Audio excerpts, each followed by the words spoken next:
श्रीमद्भागवत महापुराण अथ तृतीयो अध्याय। भगवान के अवतारों का वर्णन। सूत उवाच जगृहे पौरुषं रूपं भगवान्हं दादिभिः सम्भूतं खोडस कलमादौ लोकशिश्रिच्छया। श्री सूत जी कहते हैं, सृष्टि के आदि में भगवान ने लोकों के निर्माण की इच्छा की। इच्छा होते ही उन्होंने महत्तत्व आदि से निष्पन्न पुरुष रूप ग्रहण किया। उसमें 10 इंद्रियां, 1 मन और 5 भूत, ये 16 कलाएं थी। यस्यांभसि स्यानस्य योग निद्रां वितन्वतः नाभिन्न दाम्बुजादासी वृद्धाम्मा विश्वसृजां पति। उन्होंने कारण जल में शयन करते हुए जब योग निद्रा का विस्तार किया, तब उनके नाभि सरोवर में से एक कमल प्रकट हुआ और उस कमल से प्रजापतियों के अधिपति ब्रह्मा जी उत्पन्न हुए। यस्यावयव संस्थाने कल्पितो लोक विस्तरः तद्वै भगवतो रूपम विशुद्धम सत्वमूर्जितम। भगवान की उस विराट रूप के अंग प्रत्यंग में ही समस्त लोकों की कल्पना की गई है। वह भगवान का विशुद्ध सत्वमय श्रेष्ठ रूप है। पश्यन्त्यदो रूपमद भ्रचक्षुषा सहस्रपादोरुभुजान् नादभूतं सहस्रमूर्धश्रवणाच्छिनासिकं सहस्रमौल्यं वरकुण्डलोलसत्। योगी लोग दिव्य दृष्टि से भगवान के उस रूप का दर्शन करते हैं। भगवान का वह रूप हजारों पैर, जांघें, भुजाएं और मुखों के कारण अत्यंत विलक्षण है। उनमें सहस्त्रों सिर, हजारों कान, हजारों आँखें और हजारों नासिकाएं हैं। हजारों मुकुट, वस्त्र और कुंडल आदि आभूषणों से वह उल्लसित रहता है। एतन्नानावताराणां निधानं बीजम् अव्ययं यस्यांशांशेन सृज्यन्ते देवअतिर्यंगनरादयः। भगवान के यही पुरुष रूप, जिसे नारायण कहते हैं, अनेक अवतारों का अक्षय कोश है। इसी से सारे अवतार प्रकट होते हैं। इस रूप के छोटे से छोटे अंश से देवता, पशु पक्षी और मनुष्य आदि योनियों की सृष्टि होती है। स एव प्रथमं देवः कौमारं सर्गमा स्थितः चचार दुश्चरं ब्रह्मचर्यम् अखंडितम्। उन्हीं प्रभु ने पहले कौमार सर्ग में सनक, सनंदन, सनातन और सनत कुमार इन 4 ब्राह्मणों के रूप में अवतार ग्रहण करके अत्यंत कठिन अखंड ब्रह्मचर्य का पालन किया। द्वितीयं तु भवायास्य रसातलगतां महीम् उद्धरिष्यन्नुपादत्त यज्ञेशः सौकरं वपुः। दूसरी बार इस संसार के कल्याण के लिए समस्त यज्ञों के स्वामी उस भगवान ने ही रसातल में गई हुई पृथ्वी को निकाल लाने के विचार से सूकर रूप ग्रहण किया। तृतीयं ऋषि सर्गम च देवर्षि अत्वमुपेत्य सह तंत्रम सात्वतमाचष्ट नैष्कर्म्यम कर्मणाम यतः।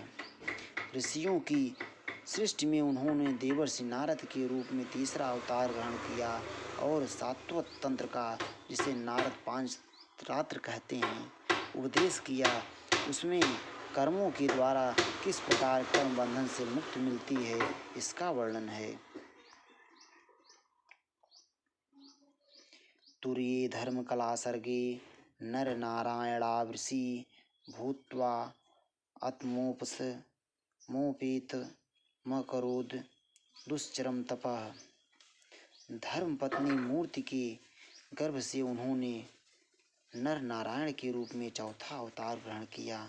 इस अवतार में उन्होंने ऋषि बनकर मन और इंद्रियों का सर्वथा संयम करके बड़ी कठिन तपस्या की।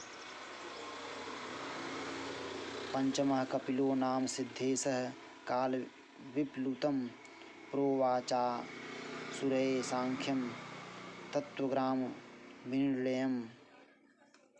पांचवें अवतार में वे सिद्धों के स्वामी कपिल के रूप में प्रकट हुए और तत्वों का निर्णय करने वाले सांख्य शास्त्र का, जो समय के फेर से लुप्त हो गया था, आसुरी नामक ब्राह्मण को उपदेश किया। खष्टे अत्रेरपत्यत्वं वृतः प्राप्तो अनसूयया अन्वीक्षि कीमलकार्ये प्रहरादादिभ्यः कुचिवान। अनसूया के वर मांगने पर छठे अवतार में वे अत्रि की संतान दत्तात्रेय हुए। इस अवतार में उन्होंने अलर्क एवं प्रहलाद आदि को ब्रह्म ज्ञान का उपदेश किया। ततः सप्तम आकूत्यां रुचेर्यज्ञोऽभ्यजायत स यामाद्यैः सुरगणैर्पादस्वयाय अम्बुवान्तरम्। सातवीं बार रुचि प्रजापति की आकूति नामक पत्नी से यज्ञ के रूप में उन्होंने अवतार ग्रहण किया और अपने पुत्र याम और देवताओं के साथ स्वयंभू मन्वंतर की रक्षा की। अष्टमे मेरुदेव्यां तु नाभेर्जात उरुक्रमः दर्शयन् वर्तं धीराणां सर्वाश्रमणम् अस्कृतम्।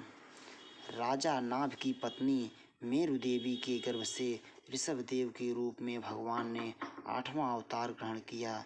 इस रूप में उन्होंने परमहंसों का वह मार्ग, जो सभी आश्रमियों के लिए वंदनीय है, दिखाया। ऋषभिर्याचितो भेजे नवमं पार्थिवं वपुः दुग्धेमांसधीर्विप्रास्तेनायं स उसत्तमः। ऋषियों की प्रार्थना से 9वीं बार वे राजा पृथु के रूप में अवतीर्ण हुए। शौनक आदि ऋषियों इस अवतार में उन्होंने पृथ्वी से समस्त औषधियों का दोहन किया था। इससे यह अवतार सबके लिए बड़ा ही कल्याणकारी हुआ। रूपम स जगृहे मात्स्यं चाक्षुषोद अधिसंप्लवे नाव्यारोप्य महिम्या अमुपाद्वैस्वतं मनु। चाक्षुष मनवंतर के अंत में जब सारी त्रिलोकी समुद्र में डूब रही थी, तब उन्होंने मत्स्य के रूप में 10वां अवतार ग्रहण किया और पृथ्वी रूपी नौका पर बैठाकर अगले मनवंतर के अधिपति वैवस्वत मनु की रक्षा की। सुरासुराणाम अदुधिम मथनताम मंदराचलम दध्रे कमठ रूपेण पृष्ठ एकादशे विभु। जिस समय देवता और दैत्य समुद्र मंथन कर रहे थे, उस समय 11वां अवतार धारण करके कच्छप रूप से भगवान ने मंदराचल को अपनी पीठ पर धारण किया। धान्वन्तरं 12मं त्रयोदशमेव च अपाययत्सुरानन्या अनमोहिन्या मोहयन स्त्रिया। 12वीं बार धन्वंतरि के रूप में अमृत लेकर समुद्र से प्रकट हुए और 13वीं बार मोहिनी रूप धारण करके दैत्यों को मोहित करते हुए देवताओं को अमृत पिलाया।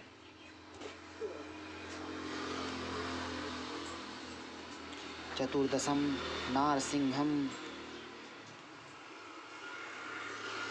बिभ्रदैत्येन्द्र मूर्जितं ददार करजैर्वच्छेश्रिकां कटकृद्धा।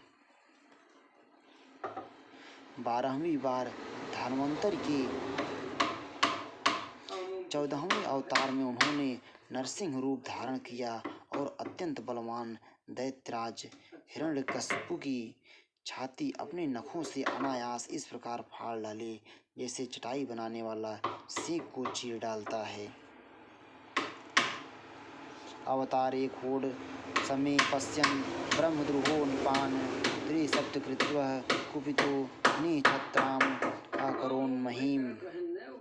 16वें परशुराम अवतार में जब उन्होंने देखा कि राजा लोग ब्राह्मणों के द्रोही हो गए हैं, तब क्रोधित होकर उन्होंने पृथ्वी को 21 बार क्षत्रियों से शून्य कर दिया। ततः सप्तदशे जातः सत्यवत्यां पराशरात् चक्रे वेद तरोः शाखा दृष्ट्वां पुंसो अल्पमेधसः। इसके बाद 17वें अवतार में सत्यवती के गर्भ से पराशर जी के द्वारा वे व्यास के रूप में अवतीर्ण हुए। उस समय लोगों की समझ और धारणा शक्ति कम देखकर आपने वेद रूप वृक्ष की कई शाखाएं बना दी। नरदेवत्मापन्नः सुरकार्य चिकीर्षया समुद्र निग्रहादीनि चक्रे वीर्यान्यतः परम। 18वीं बार देवताओं का कार्य संपन्न करने की इच्छा से उन्होंने राजा के रूप में रामावतार ग्रहण किया और सेतु बंधन, रावण वध आदि वीरतापूर्ण बहुत सी लीलाएं की। एकोनविंशतिमें वृषणसु प्राप्य जन्मनि रामकृष्णाविति भो भगवान हरधर्म। 19वें और 20वें अवतारों में उन्होंने यदुवंश में बलराम और श्री कृष्ण के नाम से प्रकट होकर पृथ्वी का भार उतारा। ततः कलौ संप्रवृत्ते सम्मोहाय सुरद्विषां बुद्धो नामना जनसुतः कीकटेषु भविष्यति। उसके बाद कलयुग आ जाने पर मगध देश बिहार में देवताओं के द्वेषी दैत्यों को मोहित करने के लिए अजन के पुत्र रूप में आपका बुद्धावतार होगा। अथासौ युग संध्यायां दस्यु प्रायेषु राजसु जनिता विष्णु यशसो नामना कलकिर जगतपति। इसके भी बहुत पीछे जब कलयुग का अंत समीप होगा और राजा लोग प्रायः लुटेरे हो जाएंगे, तब जगत के रक्षक भगवान विष्णुयश नामक ब्राह्मण के घर कल के रूप में अवतीर्ण होंगे।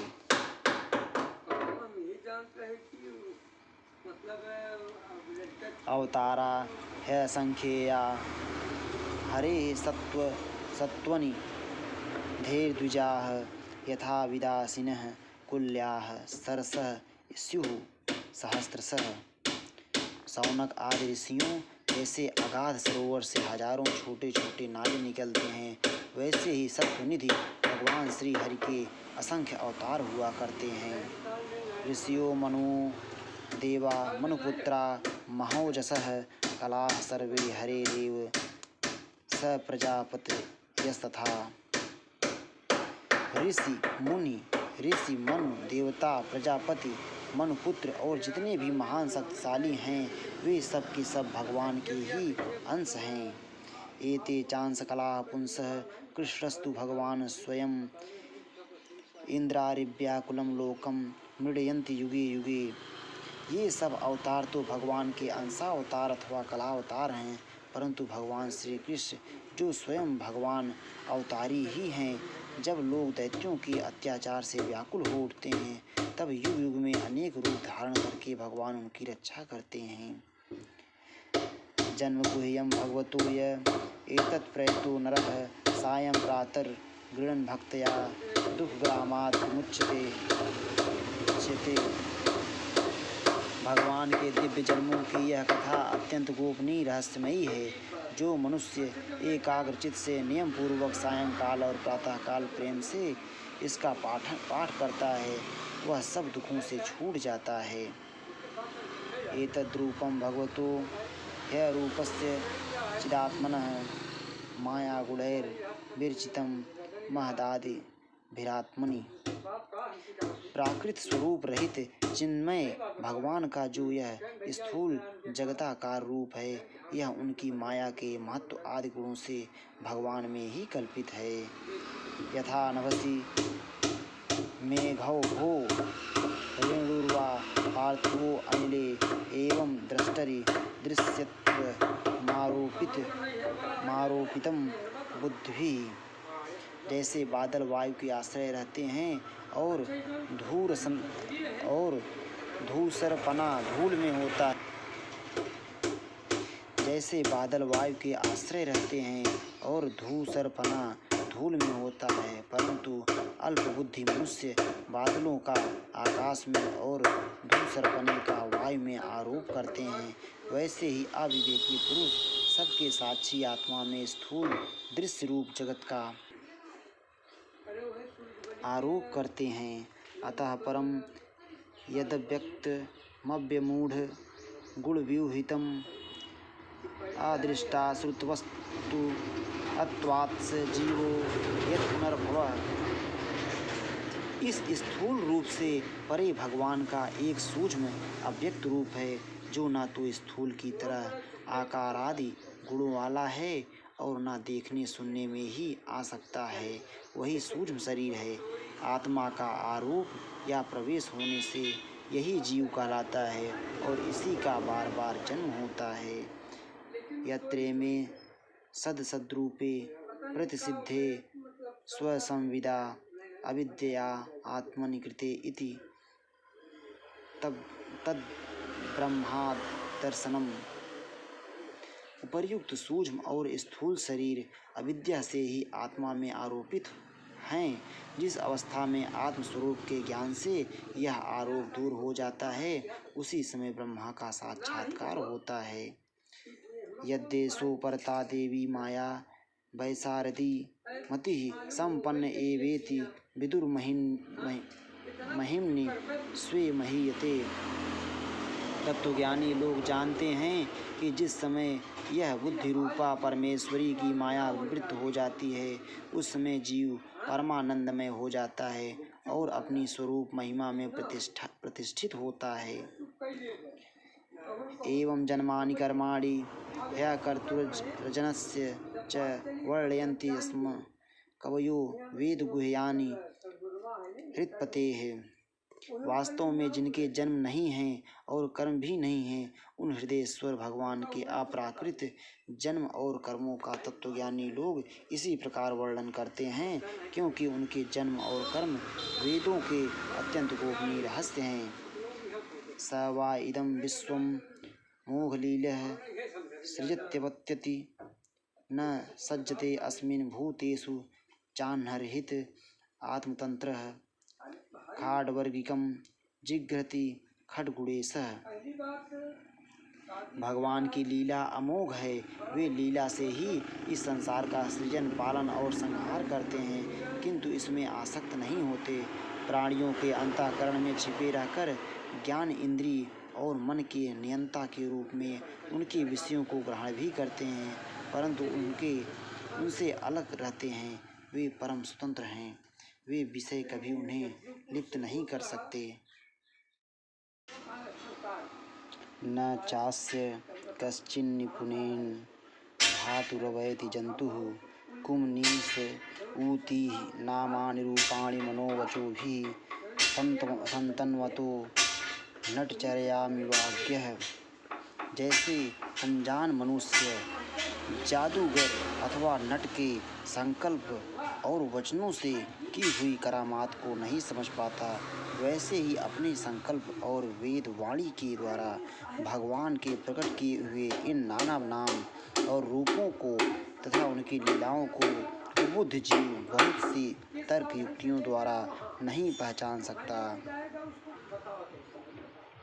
स वेद धातुः पदवीं परस्य दुरंत वीर्यस्य रथांगबाणेः ओ अमायया संततया अनुवृत्तया भजेत तत्पाद सरोजगंधम।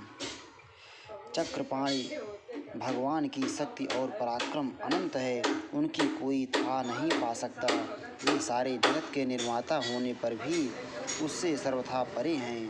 उनके स्वरूप को अथवा उनकी लीला के रहस्य को वही जान सकता है जो नित्य निरंतर निष्कपट भाव से उनके चरण कमलों की दिव्य गंध का सेवन करता है, सेवा भाव से उनके चरणों का चिंतन करता रहता है। अथेह धन्या भगवंत इत्थम यद्वा सुदेवे अखिल लोकनाथे कुर्वन्ति सर्वात्मक आत्मभावम न यत्र भूयः परिवर्त उग्रह। शौनक आदि ऋषियों, आप लोग बड़े ही सौभाग्यशाली तथा धन्य हैं जो इस जीवन में और विघ्न बाधाओं से भरे इस संसार में समस्त लोकों के स्वामी भगवान श्री कृष्ण से वह सर्वात्मक आत्मभाव, वह अनिर्वचनीय अनन्य प्रेम करते हैं जिससे फिर इस जन्म मरण रूप संसार के भयंकर चक्र में नहीं पड़ना होता। इदं भागवतम नाम पुराणम ब्रह्म संहितम उत्तम श्लोक चरितम चकार भगवान ऋषि। भगवान वेद व्यास ने यह वेदों के समान भगवत चरित्र से परिपूर्ण भागवत नाम का पुराण बनाया है। निःश्रेयसाय लोकस्य धन्यम स्वस्त्ययनं महत् तदिदं ग्राहयामास सुतमात्मवतां वरम्। उन्होंने इस श्लाघनीय कल्याणकारी और महान पुराण को लोगों के परम कल्याण के लिए अपने आत्मज्ञान शिरोमणि पुत्र को ग्रहण कराया। सर्ववेदे इतिहासानां सारं समुद्धृतं स तु संश्रावयामास महाराजं परीक्षितम्। इसमें सारे वेद और इतिहासों का सार संग्रह किया गया है। सुखदेव जी ने राजा परीक्षित को यह सुनाया। प्रायोपविष्टं गंगायां परीतं परमर्षिभिः कृष्णे स्वधामोपगते धर्माज्ञानादिभिः सह। उस समय वे परम ऋषियों से घिरे हुए आमरण अनशन का व्रत लेकर गंगा तट पर बैठे हुए थे। भगवान श्री कृष्ण जब धर्म ज्ञान आदि के साथ अपने परम धाम को पधार गए तब इस कलयुग में जो लोग अज्ञान रूपी अंधकार से अंधे हो रहे हैं उनके लिए यह पुराण रूपी सूर्य इस समय प्रकट हुआ। शौनक आदि ऋषियों, जब महातेजस्वी श्री सुखदेव जी महाराज वहाँ इस पुराण की कथा कह रहे थे तब मैं भी वहाँ बैठा था। वहीं मैंने उनकी कृपापूर्ण अनुमति से इसका अध्ययन किया। मेरा जैसा अध्ययन है और मेरी बुद्धि ने जिस प्रकार इसको ग्रहण किया है उसी के अनुसार इसे मैं आप लोगों को सुनाऊंगा। कलौ नष्ट दृशामेश पुराणार्को अधुनोदितः तत्र कीर्त यतो विप्रर्षेर् भूरि तेजसः अहं चाध्यगमं तत्र निविष्ट अस्तदनु अग्रहात् सो अहं वह श्रावयिष्यामि यथाधीतं यथामति। इति श्रीमद्भागवते महापुराणे पारमहंस्यां संहितायां प्रथम स्कन्धे नैमिषीयोपाख्याने तृतीयोऽध्यायः। श्रीराधावल्लभ।